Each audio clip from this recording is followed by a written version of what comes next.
Good afternoon, everyone. I'm Israeli government spokesman Eylon Levy. This is day 129 of the October 7th war. IDF fatalities since the start of the October 7th massacre have risen to 566. That's up by 4 since our last update. The people of Israel grieve with the families of Major David Shakuri, 30, Staff Sergeant Hanan Drori, 26, Sergeant First Class Reserves Alon Kleinman, 21, and Sergeant First Class Adi Eldor, 21. We salute them all for their heroism.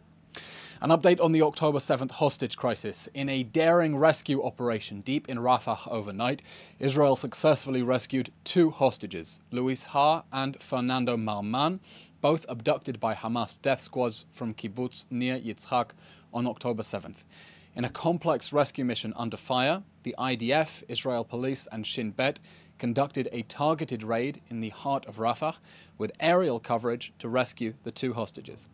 In the early morning at 1:49 a.m., Special Forces breached a civilian building in Rafah and found the 2 hostages who were being helmed by armed terrorists in an apartment on the 2nd floor. 1 minute after the building was breached, the Air Force and Southern Command activated aerial fire to enable the forces' disengagement and strike Hamas terrorists in the area. Yamam officers from the Israel Police Special Forces shielded the 2 hostages with their bodies until they could be extracted under fire, accompanied by IDF forces. Following an initial medical examination by army doctors, the hostages were airlifted by helicopter for medical treatment at the Sheba Medical Center near Tel Aviv, where they were reunited with their families. Prime Minister Netanyahu and Defense Minister Gallant arrived at the command center overnight and accompanied the tense operation. Following the successful rescue mission, the Prime Minister reaffirmed our consistent policy that only continued military pressure until total victory will bring about the release of all our hostages. The Prime Minister reiterated we will not miss any opportunity to bring them home. That's 2 more hostages home and 134 still to go. Israel remains committed to the pledge that there will be no one left behind. We will continue applying military pressure to release the hostages by force where possible and to create the conditions for their release otherwise. An important update on the hostage figures following last night's successful rescue mission. On October 7th, Hamas abducted 253 people, adding to the 4 it was holding from before the war. There is still 1 missing person who is unaccounted for from the October 7 massacre.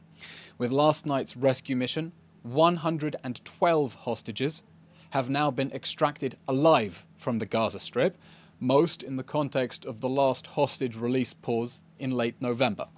In addition, IDF forces have recovered the bodies of 8 hostages murdered in captivity, and of course the 3 hostages tragically and erroneously killed by our forces.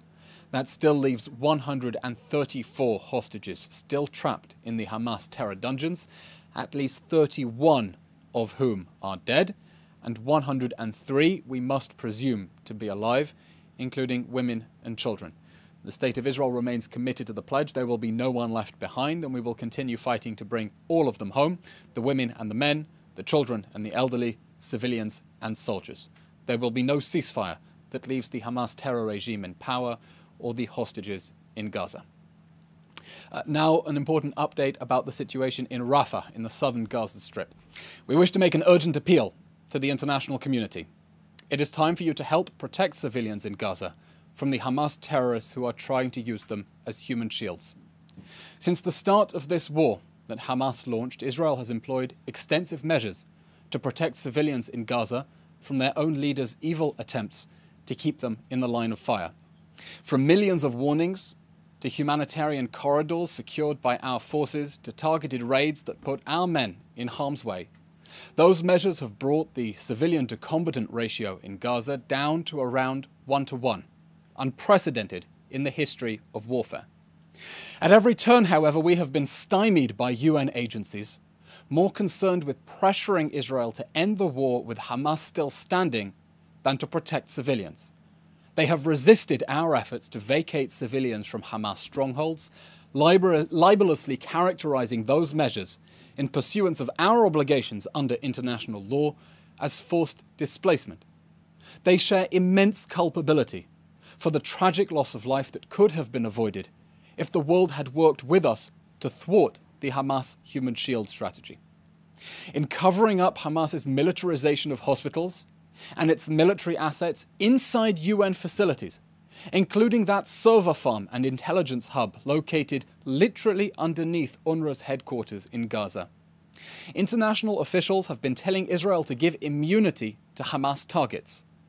In telling Israel not to attack because civilians will be hurt, but then resisting efforts to get civilians out of harm's way, they have rendered themselves complicit with Hamas's human shield strategy and told it that that strategy works and to keep going. The United Nations and international actors now face a fateful choice. Do they want to save Hamas or save Palestinian civilians? They cannot stop Israel from dismantling the last 4 Hamas battalions in the Gaza Strip and securing the release of the 134 remaining hostages after the October 7 massacre. But the decisions they make now can still protect civilians from the war that Hamas has brought on them. The Prime Minister has instructed the Israel Defense Forces to present a plan for the evacuation of civilians from Rafah because we do not want to see civilians being hurt. And we still have excess capacity at Israeli crossings to more than double the amount of food, water, medicine and shelter equipment entering Gaza.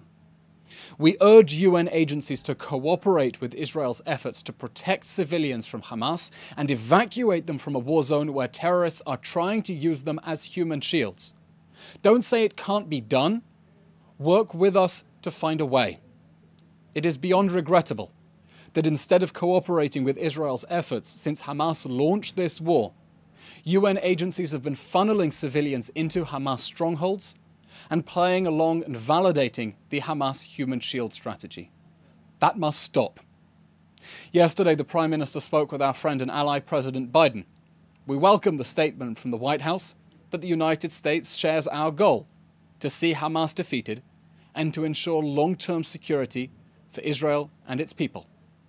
The war that Hamas started with the October 7th massacre will continue until we have achieved all 3 of our goals: destroying Hamas, releasing all the hostages, and ensuring that Gaza never again pose a threat to the people of Israel.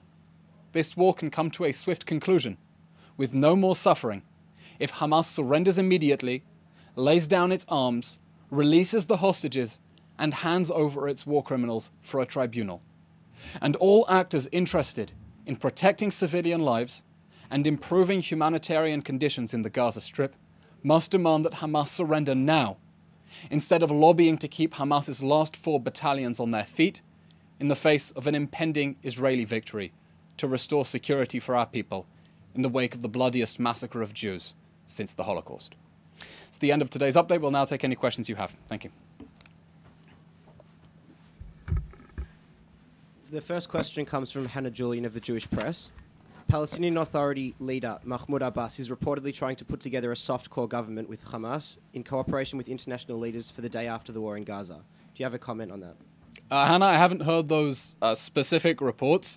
We believe that whoever governs Gaza, in fact, whoever is governing the Palestinian population in the West Bank, must be committed to fighting terrorism, not funding it. They must be committed to routing Hamas, not rooting for it. It is regrettable that the Palestinian Authority has yet to condemn the October 7 massacre, and that instead of being committed to fighting Hamas and the poisonous ideology that it represents, it claims that Hamas is an organic part of the Palestinian fabric.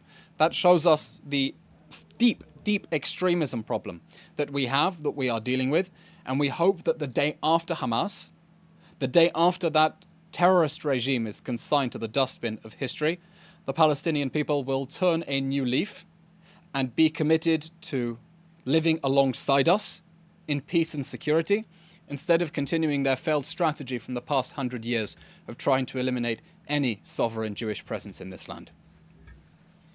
Second question from Hannah Julian. A Dutch court has issued an order to block all exports to Israel of US-owned F-35 stealth fighter jet parts within 7 days. What is Israel's response to this decision, and will it impact Israel's ability to defend itself from Hamas, Hezbollah, and other enemies on its borders? I'm not familiar with this particular report. Needless to say, we expect our allies to stand firmly by our side as we fight to bring Hamas to justice in the wake of the October 7 massacre. We are fighting for humanity, on the front lines of humanity, and only a resounding defeat of the terrorist machine that perpetrated the October 7 massacre will prevent that extremism and terrorism from spiraling further in Europe. I'll note that Israel has already worked with foreign intelligence agencies to thwart Hamas sleeper cells and attempts to perpetrate attacks on Western targets, and that should be front of everyone's minds in Europe at the moment. Question from Life on the Border. How is Israel responding to Egyptian threats to abrogate the peace treaty if Israel enters the Philadelphia corridor and its move to deploy tanks and anti-aircraft radar to its side of the border? We are, of course, in continuous contact with our neighbors in Egypt. Our position since October 7 remains unchanged. We are fighting to destroy the Hamas military and governing infrastructure inside the Gaza Strip. Nowhere in Gaza will be immune for the perpetrators of the October 7 massacre. We are now approaching a ground offensive in Rafah because Israeli forces have already successfully swept through most of the Gaza Strip from the north. Hamas started this war with 24 battalions. 18 of those have now been shattered. 2 are on their last legs in Khan Yunis, and that leaves 4 inside Rafah. We're talking about 3/4 of Hamas's battalions that have been shattered, therefore, with over 12,000 terrorists who have been killed. When you take into account the number of terrorists who have been wounded or apprehended, that is more than half of Hamas's fighting force knocked out of action. And we are determined to continue with that strategy of dismantling the Hamas military machine. And as the Prime Minister said, it would be absurd to stop at this point, just as when the 86-nation international coalition was fighting ISIS, it would have been absurd to leave 1/4 of the Islamic State army in power to use that territory from which to regroup and perpetrate barbaric atrocities against people around the world. Okay, that's all we have time for today. Thank you very much, everyone, and do keep safe. Thank you.